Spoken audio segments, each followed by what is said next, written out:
Have you ever stretched out your hair only to watch it shrink right back? Yes, I have. Hi everyone, welcome back to my YouTube channel. If you are new to my channel, I'm by name Rita and I create content surrounding natural hair lifestyle and makeup content. In today's video, we are going to be talking about shrinkage. As a natural hair girly, I'm very sure you know by this time that shrinkage is a very big part of us. But a lot of times I see people get worried about their hair shrinking, and I figured I should go ahead and make a video because a lot of people do not know the significance of shrinkage to our hair. So we are going to unpack all that in this video. Make sure to stick around and watch till the end. Now the big question is shrinkage a bad thing? Is it a bad thing? Does it harm your hair in any way? Shrinkage refers to a process where curly, coily, or kinky hair contracts when it loses or gains moisture. Let me explain. Have you ever been in a situation where maybe you did a blowout and you need to moisturize your hair, right? And then you decide to use your spray bottle and spray water on your hair just to, hydrate your hair before going in with your leave-in conditioner. In that situation, you see that your hair shrinks right back because it has come in contact with water. Another scenario is when you are in the shower. You know, when we're doing our wash day videos and we're standing directly under the shower and all that water is just going into our hair. At that point, you discover that your hair looks very long.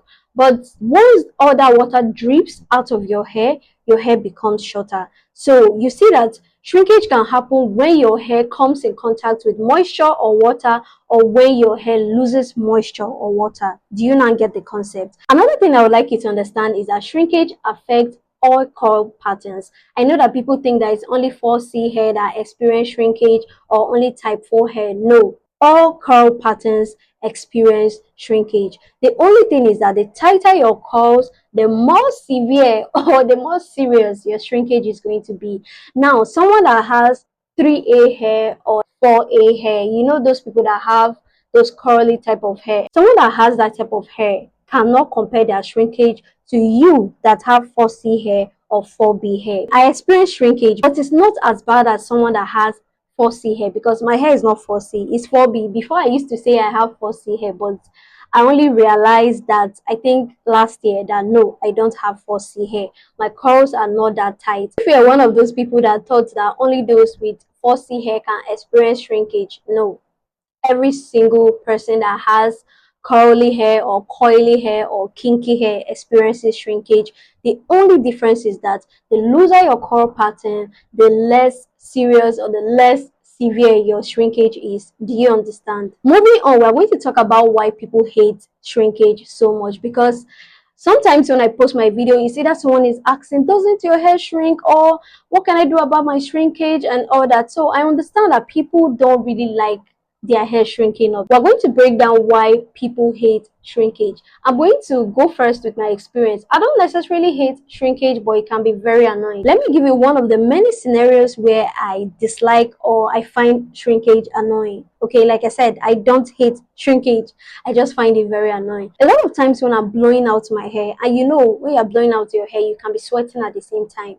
So imagine blowing out your hair, and as you are blowing out, you tend to also sweat on your scalp. And trust me, once you are blowing out your hair and you're sweating on your scalp, your hair is going to revert back a little bit. I think for some people it's even worse. But for me, my hair does not revert back completely, but I notice a little shrinkage whenever I do a blowout. That is because when you start to sweat on your scalp, sweat is moisture. Do you understand? So as you're sweating, once your hair comes in contact with that moisture, it's going to start to shrink. Meanwhile, you're putting all that effort to blow out your hair. So you can imagine how annoying that is. I'm going to link a video in the description on how I do my blowout. It's one of the best methods actually. So do make sure to check it out.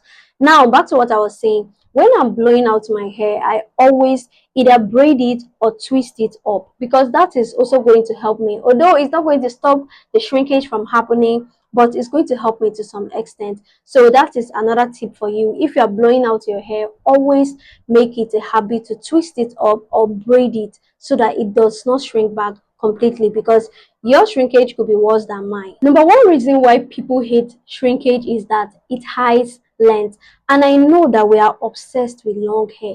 People are obsessed with length, which is why you see a lot of people choose length over the health of their hair. I believe you have seen those videos on TikTok where someone's hair will be very short, and by the time they pull it, you discover that the hair is down to, tailbone. You can imagine that. That is how bad some people's shrinkage is. So I totally get why people hate shrinkage, okay? It hides the length of their hair, but still, they should embrace it. It's part of the nature of your hair. Number two reason is some people associate it with dryness, but there's no logical reason there, okay? Shrinkage does not cause dryness, and that is not true, okay? So please, if you are one of the people that have been thinking shrinkage causes dryness, it's not true. Number three is a societal bias that favors long hair over tighter curled hair. Like I said before, we have this obsession with long hair, and that is why when you go under the comment of someone that has curly hair, you know those people with looser curl pattern, when they're like making videos of styling their hair or something like that, you see somebody with a more kinky hair come under the comments and they're like, oh, I wished my hair was like this. You can see there's a bias there. You see, people are having a hard time accepting their own texture, and that is because people that have looser curl pattern do not experience shrinkage the way people that have type 4 hair experience, especially people with 4C hair. So I totally understand it when people prefer 3B hair or 3A hair or 4A hair to their 4B hair or 4C hair. But at the same time, I love my hair and I don't want my curl pattern to be looser. I love it just like this, like I'm totally fine. So I think you should also learn to fall in love with your hair and stop wishing to have other people's hair, okay? Here are some benefits of shrinkage. I know you have made up your mind that you hate shrinkage and you do not want shrinkage to happen to your hair, but I'm here to tell you that shrinkage have benefits. And number one is it is a sign of healthy hair.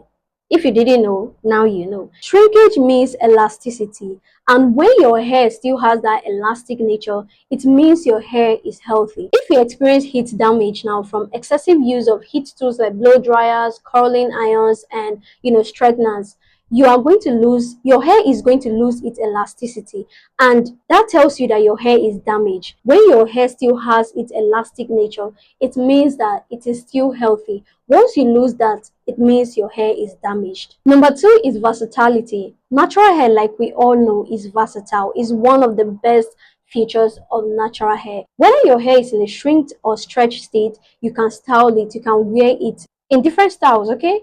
So it's actually an added advantage for you. Honestly, I'm not going to lie to you guys. A lot of times I wish my shrinkage was like severe, like the 4C type of shrinkage, so that my hair will shrink and it will look like my hair is very short and I can wear a very tiny, cute afro. Do you understand? But the way my hair is, no matter how I press down my afro, it's still going to look big. But for people that have 4C hair and their shrinkage is severe, yeah, for people that have that type of shrinkage, you see that they can literally wear the afro in a very cute, like the afro looks so small and cute. You guys get the point? So sometimes I actually wish my hair would shrink like that, but unfortunately I have a looser curl pattern, so people that have 4C hair, their hair will shrink way more than my hair will. But I just wish my hair was like that. Number three benefit of shrinkage is moisture retention. Now, shrinkage helps keep your hair hydrated, and this is because tighter coils hold on to moisture longer than looser coils. Next, we are going to talk about ways that you can manage your shrinkage, and we have it divided into heat methods and non-heat methods. So we're going to first start with the heat methods, and like all of you know, this is where you talk about the blow dryers. I personally blow out my hair. I do that. Just that it's been a while I did a blowout on my hair. The only thing I advise you is that do not use heat excessively on your hair. So be very mindful of the amount of heat that you use on your hair. And you can also use other heat tools like straighteners, curling irons, depending on the type of style you are going for, but don't overdo it because that is going to damage your hair. Remember when I was talking about shrinkage being equal to elasticity? You're going to lose the elastic nature of your hair if you misuse heat or use it excessively on your hair, and I promise you, you don't want that. Next, we're going to talk about the non-heat methods, and this is where we talk about African threading. Unfortunately for me, every time I try to use thread to stretch out my hair, it's always a disaster, but I've done it a few times. So if you think you're someone that can use those threads, or you can use kinky or wool to tie your hair to stretch it out, please by all means do it. In fact, it's one of the best ways to stretch out your hair without the use of heat. Number two, you can do twist. I explained before that even when you stretch out your hair, it's still going to shrink, and a lot of times I put my hair in twist. So even if you don't want to, use blow dryers, you can always put your hair in twist for it to stretch. Another thing is braids. You can braid it, like do those single strand braids and leave it. It's going to stretch. Yeah. Another one is the banding method. I don't know how many of you have heard of this one. You literally use these elastic bands that we use to style our hair, and you just band your hair in sections. All these methods, non-heat methods that I'm talking about, you have to work in sections. That is the key to achieving, very good results. So even with the banding method, you have to work in sections. You are going to need a lot of bands, okay, a lot of elastic bands to achieve this. So you are going to band your hair from the bottom down to the tips. If you can think of any other ways to stretch your hair without heat, please do drop them in the comments. After explaining and saying all this, I hope you realize that shrinkage is not your enemy, okay? It is not your enemy. It is a very big part of your natural hair, and you shouldn't hate it. Rather, you should embrace it and look for ways that you are going to manage it better. And I've suggested ways for you. So please do not go around hating your natural hair just because it shrinks up a lot. Thank you all for staying to the end of this video. On this channel, we do everything surrounding natural hair, lifestyle, and makeup content. And please do not forget to hit the subscribe button, like this video, share it to anyone you think needs to see it. Lastly, I will see you guys in my next video, okay? Bye!